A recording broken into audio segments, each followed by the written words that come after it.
Bonjour à toutes et à tous et bienvenue pour cette sélection de 6 films, et oui je fais 6 avec les doigts parce qu'on est sur YouTube, à l'occasion de cette fête du cinéma 2018. Allez c'est parti.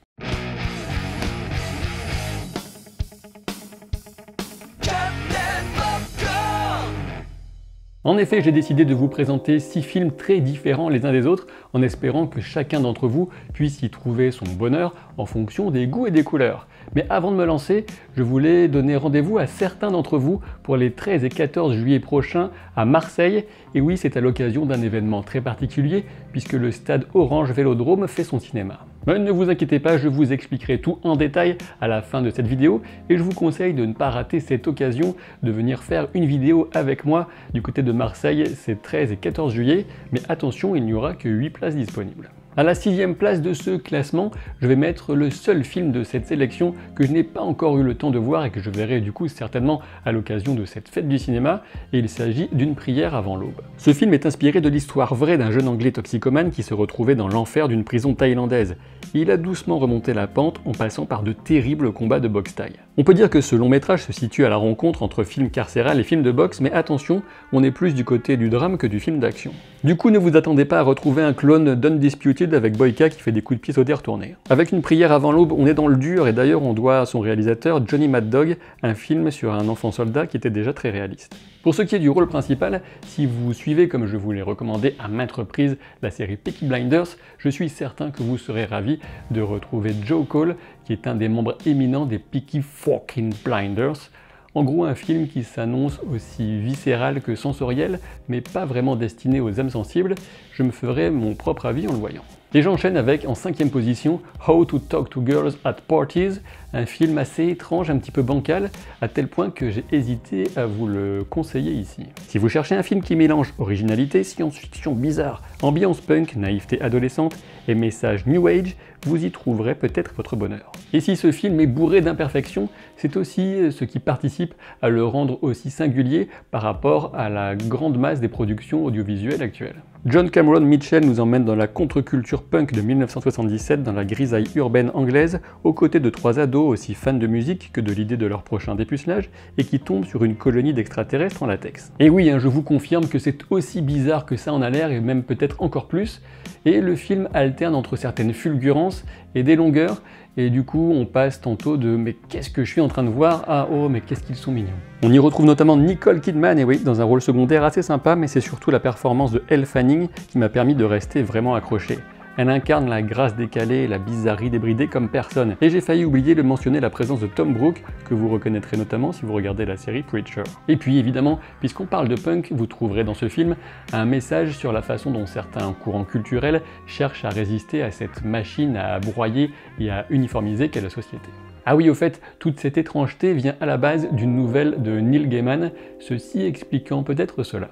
À la 4e place de cette sélection, c'est Sans un bruit que je vous recommande, notamment si vous avez envie d'un film qui va venir vous happer pour vous maintenir dans une ambiance tendue du début à la fin. Même s'il est classé comme film d'horreur, je dirais plutôt qu'il relève du suspense fantastique et qu'il reste plutôt grand public. Que vous aimiez ou que vous détestiez ça, ne vous attendez pas à y trouver du gore. En revanche, si vous aimez les jumpscares, vous serez servi. Pour résumer rapidement le contexte, on suit le destin d'une famille qui se situe dans une sorte de post-apocalypse causée par des créatures ultra dangereuses d'origine inconnue qui ont la particularité de chasser uniquement au son. On peut dire que ce concept de base est plutôt bon, et surtout que la réalisation le met très bien en valeur, notamment avec l'ambiance sonore qui est ultra maîtrisée. Et les personnages s'avèrent crédibles grâce à des acteurs convaincants, aussi bien pour les enfants du couple que du côté d'Emily Blunt, toujours au top, et de John Krasinski, qui accomplit le tour de force d'assurer aussi bien devant que derrière la caméra. Alors oui, évidemment, il faudra laisser votre incrédulité de côté pour certains aspects du film,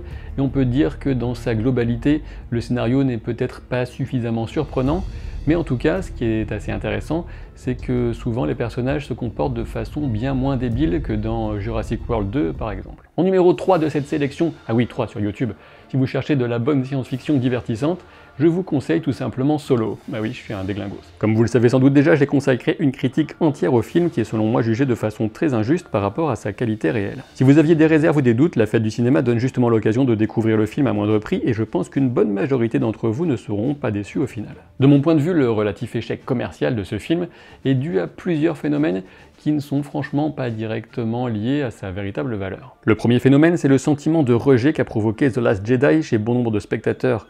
Le deuxième, c'est l'idée que je partageais initialement, que reprendre un personnage comme Solo sans Harrison Ford, c'était impossible. Et le troisième, c'est tout simplement la mauvaise réputation que le film avait avant même de sortir, ce à quoi il faut ajouter des critiques assassines. Et pourtant, personnellement, j'ai passé un bon moment avec Solo, il a ses imperfections, et Rogue One reste le meilleur spin-off, mais l'énergie du film, de nombreuses séquences impressionnantes et l'histoire entre Han et le personnage d'Emilia Clarke valent largement le coup d'œil. Et on va maintenant passer à mes deux premiers choix, qui sont tous les deux des films d'animation, mais dans des styles très différents. Parvana, une enfance en Afghanistan, a reçu le prix du jury et le prix du public au festival du film d'animation d'Annecy de 2018. Parvana nous vient de Cartoon Saloon, le studio d'animation irlandais, qui avait notamment conçu Le Secret des Kells. Il s'agit de l'adaptation d'un roman jeunesse de Deborah Ellis, The Breadwinner. L'action se déroule au cœur de Kaboul aux alentours de 2001, les talibans règnent en maître et l'invasion américaine est sur le point de commencer. Vous l'aurez compris, le film est loin d'être une comédie et les moments de légèreté sont aussi rares qu'éphémères pour l'héroïne Parvana. La petite fille de 11 ans sera directement confrontée au règne de terreur instauré par les talibans et à l'impossibilité de vivre pour les femmes sous un tel régime. Ce film a la particularité de poursuivre deux narrations en parallèle pour venir souligner l'importance des histoires aussi bien dans la culture afghane qu'en tant que moyen pour échapper à l'oppression et à un quotidien particulièrement rude. On peut dire que ces deux récits ont en commun une grande réussite au niveau visuel, avec un style plutôt réaliste pour les difficultés que la famille de Parvana doit affronter, et un style plus naïf et onirique pour le conte initiatique. Le film a certes quelques défauts, notamment quand il peine à définir et à mettre en avant l'objectif véritable de Parvana, son héroïne, et parfois dans un certain manque d'adresse ou de subtilité dans le mélange des deux récits qui doivent se nourrir mutuellement. Néanmoins, ce film est poignant, magnifique, tout en restant mesuré dans ses propos. En effet, jamais son histoire ne sombre dans la caricature, et elle parvient même à venir souligner que parfois le courage vient fleurir dans les situations les plus difficiles. Enfin, petite précision pour les parents qui se poseraient la question, même si le film n'est pas extrêmement violent, il reste dur, du coup je pense qu'il vaut mieux le réserver à des enfants qui ont déjà un certain sens du recul et de la réflexion. Et c'est sans aucune hésitation que je vais placer Les Indestructibles numéro 2 en tête de mes recommandations, et même s'il ne sort officiellement que mercredi 4 juillet, c'est-à-dire le dernier jour de la fête du cinéma, il est en pratique déjà visible dans pas mal de salles, car il y a de nombreuses avant-premières qui sont déjà lancées. Vous retrouverez ma critique complète mais sans spoiler du film dans la vidéo que j'y ai consacrée et qui est enrichie par l'interview que j'ai pu mener auprès de son réalisateur Brad Bird et des producteurs du film. C'est simple, pour moi Les Indestructibles 2 c'est le film familial par excellence. Il faudrait vraiment être de très mauvaise humeur pour passer un mauvais moment tellement le film est excitant, énergique et amusant. Et je ne parle même pas de l'animation, du design des personnages ou des effets de lumière, c'est simplement magnifique. 14 ans après le premier opus, on retrouve la famille Parr, là où on l'avait laissé et la magie reprend instantanément. Même si le film repose en partie sur la recette un peu éculée de l'échange des rôles entre le mari et la femme, ce prétexte est exploité de manière tellement divertissante qu'on le pardonne très rapidement au film. Le message porté par l'antagoniste principal n'est pas inintéressant, mais certains pourront peut-être regretter la puissance dramatique du syndrome du premier indestructible. Outre ces toutes petites réserves, je ne peux que m'incliner face à la capacité de ces Indestructibles 2 à nous emporter, à nous faire rire et vibrer dans une démonstration de force non seulement technique, mais qui relève tout simplement du grand cinéma populaire. Et puisque j'ai eu la chance de voir le film dans les deux versions, même si la VO est vraiment géniale, je peux dire aussi que la VF est de très bonne qualité. Comme promis, je reviens maintenant sur l'événement cinéma organisé au stade Orange Vélodrome, et c'est l'occasion les 12, 13 et 14 juillet de découvrir des films sur grand écran, installés sur des chaises longues directement sur la pelouse du stade mythique de Marseille. Et si cette perspective n'était pas encore suffisante pour vous convaincre, il faut aussi y ajouter des tas d'attractions, d'animations qui commenceront sur place dès 19 h. Et malheureusement, la mauvaise nouvelle, c'est que l'événement a été victime de son succès, il est déjà complet.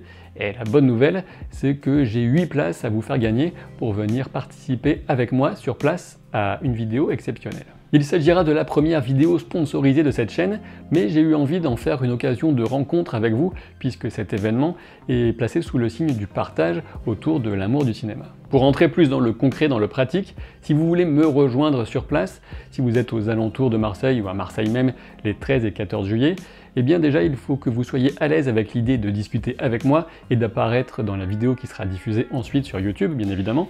Il faut aussi que vous soyez majeur pour des raisons légales. Et en gros, j'ai 4 places pour vous le 13 juillet et 4 autres places le 14 juillet. Et pour essayer de faire partie de cette aventure, c'est simple, je vous invite à m'envoyer un mail à l'adresse orange.velodrome.popcorn@gmail.com Et dans ce mail, vous m'expliquez qui vous êtes, vous vous présentez et vous me dites aussi pourquoi vous aimez tant le cinéma. Et du coup, pour cette aventure un peu exceptionnelle, je compte autant sur votre enthousiasme que sur votre sérieux, puisqu'il faut être absolument sûr de vos disponibilités les 13 et 14 juillet, si vous m'envoyez un mail à l'adresse que je vous ai donnée. Et puis pour info, sachez que le film diffusé le 13, ce sera Fast and Furious numéro 8, et le 14, ce sera Les Dents de la Mer, le grand classique. Vous retrouverez bien sûr toutes les informations dans la description sous la vidéo. Si cette vidéo vous a plu, n'hésitez pas à laisser un pouce en l'air qui aide toujours à son référencement et qui fait chaud au cœur, à vous abonner à la chaîne si ce n'est pas encore le cas, et je vous donne rendez-vous très vite pour de nouvelles aventures. Salut!